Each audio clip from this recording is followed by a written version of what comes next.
sommes au Garage Moderne. Quel poste occupes-tu au Garage Moderne? Alors moi j'occupe un poste à double casquette, à la fois chargé du développement culturel qui se passe plutôt de l'autre côté, et à la fois je m'occupe de la coordination au niveau des vélos. Parce qu'au niveau des vélos, on a deux secteurs de vélos. On a l'entretien des vélos de la mairie, qui a donné lieu à un chantier d'insertion avec un appel d'offres, une clause 30. Voilà, on a créé 6 postes de mécanos qui sont là vraiment sur une rampe de lancement pour les aider à trouver un boulot, à se remettre un peu en tension avec le marché du travail. Et ensuite, on a une équipe vélo grand public, là avec 3 mécanos. Et là, on peut acheter des vélos dans les vélos de la Poste, on peut faire réparer son vélo, on peut participer à la réparation. Voilà, donc c'est vraiment là le secteur du vélo grand public. Et on a aussi prioritairement la mécanique auto, avec 3 mécanos. Et là, le but, c'est un peu pédagogique. On vient au Garage Moderne, on devient adhérent. Le Garage Moderne, on achète ses pièces, nous on ne les fournit pas. Et par contre, on participe à une mission plutôt pédagogique pour apprendre la mécanique. Donc les adhérents participent avec un mécano à la réparation de leur véhicule. Et on aide plus particulièrement les femmes qui, elles, ne sont pas a priori confiantes pour se dire non, je ne vais pas pouvoir. Et en fait, si, comme tout le monde, elles savent réparer leur véhicule. Simplement, il suffit de mettre le pied à l'étrier. Donc pour ça, on a un petit programme qui s'appelle Mécanique Angélique, qui est un programme européen et qui aide les femmes à reprendre confiance en elles pour réparer leur voiture. Après, il y a des formations de groupe ou c'est vraiment chaque personne sur sa propre voiture? C'est chaque personne sur sa propre voiture. Nous allons bientôt, normalement en octobre, ouvrir un centre de formation mécanique qui sera à la fois mécanique auto dans un premier temps, mais qui aura tendance à faire mécanique vélo, mécanique 2 roues motorisées. Voilà, on essaie d'un petit peu couvrir tout ce champ-là de mécanique. Donc uniquement de la mécanique, pas de carrosserie, pas d'électricité, pas de pneumatique. Des fûts.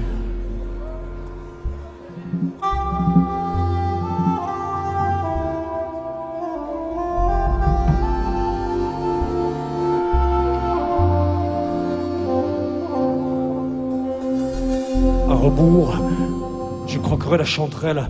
Et en parallèle de ça, on a l'activité culturelle, alors, qui commence quand il fait beau et qui s'arrête juste quand il commence à faire froid. En général, on termine par Archartron. Donc ce qui se passe, on met le lieu à disposition et des artistes viennent proposer d'abord leur sujet. Et s'ils sont acceptés par le Garage Moderne, ils font soit une expo, soit un spectacle vivant, soit un concert dans le cadre d'une expo. J'aurais aimé te dire, je t'aime. Quelles vont être les prochaines manifestations? Alors, les prochaines manifestations. 2012 est une année un peu spéciale pour nous, dans la mesure où on va faire des travaux au garage pour conforter la structure un petit peu. Donc là, on ne sait pas exactement, a priori, le mois de juin. Mais on ne sait pas encore. Ça suivant les travaux. Et quelles manifestations ont déjà eu lieu? Depuis 10 ans, qu'est-ce qu'il y a eu comme manifestation culturelle? Il y a eu du théâtre, il y a eu de la danse, il y a eu des ciné-concerts, il y a eu évidemment J'envierai les épices, sculptures, j'envierai il y a eu des performances, il y a la profondeur du plein de sillon choses en fait, plein de choses. dans la C'est terre. un lieu vraiment vivant en fait, le jour et le soir. Voilà, là c'est encore l'hiver, donc c'est un petit peu moins vivant, quoique. À Ça rebours, n'empêche pas les adhérents de venir, mais sinon dès qu'il fait beau, c'est vrai qu'il y a la terrasse en plus qui est ouverte, les gens viennent réparer leur voiture, mais aussi se poser, discuter, rencontrer. Le Garage Moderne, c'est une association loi 1901? Alors c'est une association loi 1901 qui existe depuis plus de 10 ans, qui a été montée par 3 personnes en fait. Bouffet Jalabri, qui était mécano, Véronique Gauguelin, qui est artiste peintre, il y a des toiles qui sont exposées, et Béatrice Aspar, qui travaillait au Conseil Général, mais qui a préféré participer au montage de cet asso qui je crois était plus au départ une ambiance de copains, voilà, qui ont mis la main à la pâte. Donc ils ont monté ça comme ça avec de briques et de broc en mettant surtout leur bonne volonté. Ils ont trouvé le lieu et ils ont commencé à développer toujours la mécanique auto en parallèle des activités culturelles, des expos. Toujours ça a été mené ensemble ça. Plus tard est venu ils ont développé l'atelier vélo. Donc tout ça, voilà, tourne. Et depuis fin 2009, c'est l'entretien des vélos de la mairie qui est venu se rajouter. Et donc, une explosion un petit peu de personnel, parce que là, pour la mairie, ça fait 6 mécanos, plus un accompagnant socio-professionnel, plus un encadrant technique. Au vélo aussi, il y a eu 2 autres mécanos qui sont arrivés. pas tous à plein temps, hein, ça.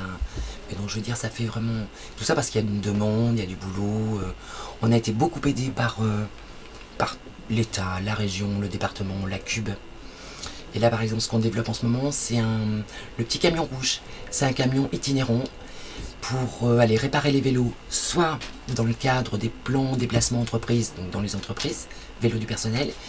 Mais une de ses missions prioritaires, c'est vraiment d'aller dans les quartiers politiques de la ville, un peu défavorisés, pour réparer les vélos des gens qui sont à la recherche d'un emploi. Et on va essayer de développer ça aussi sur le 2 roues motorisé. Donc voilà, pour faciliter vraiment l'accès à la mobilité, à l'emploi, on met ça en place. Donc il n'y a pas longtemps qu'on a notre petit camion rouge, mais ça y est, on a commencé avec... on a essayé avec la Poste, on a un partenariat avec la Poste. Tous les ans pour la semaine de la mobilité, on va réparer les vélos du personnel. Et cette année pour Cyclam, on a inauguré le petit camion rouge. Et là, les gens venaient gratuitement, sauf les pièces. Mais sinon, ils venaient faire réparer leur vélo gratuitement pendant cette journée. C'était vraiment un coup de lancement. Côté de Star, tout ça, on a fripé. Voilà. Donc, toutes les initiatives comme ça qui vont dans ce sens-là, de la solidarité, du développement, de l'emploi durable, bon, par exemple les pneus ici, non, les chambres à air, pardon, on les donne à une autre asso, à une ressourcerie qui, elle, on fait des chaises, voilà. On essaie de toujours faire tourner le moulin comme ça. Très bien. Merci. Bon, c'est un état d'esprit, hein, le garage, c'est bien. Voilà. Donc viens faire réparer ton vélo, ou viens le réparer, même mieux.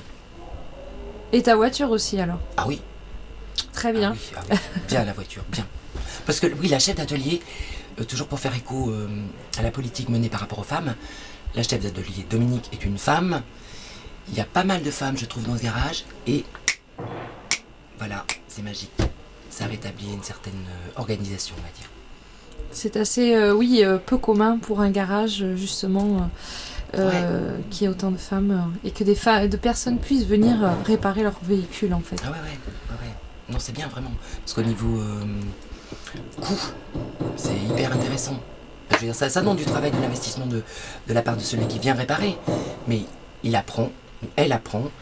Et du coup, il y a une notion des prix qui est différente. Je veux dire, on ressort avec sa voiture réparée, on sait pourquoi, on sait le temps de venir passer, on sait combien ça a coûté. C'est les adhérents qui achètent leurs pièces, donc voilà, ils savent combien ça coûte. Ils font attention après leur voiture, ils l'entretiennent, leur voiture. Voilà, et on vient de... Ah si, comme hyper intéressant, on vient de mécéner le 4L Trophy avec une équipe du garage qui est partie. Là, c'est qu'il y a quelques jours. Très super belle 4L, préparée par Domi et 2 étudiantes, voilà.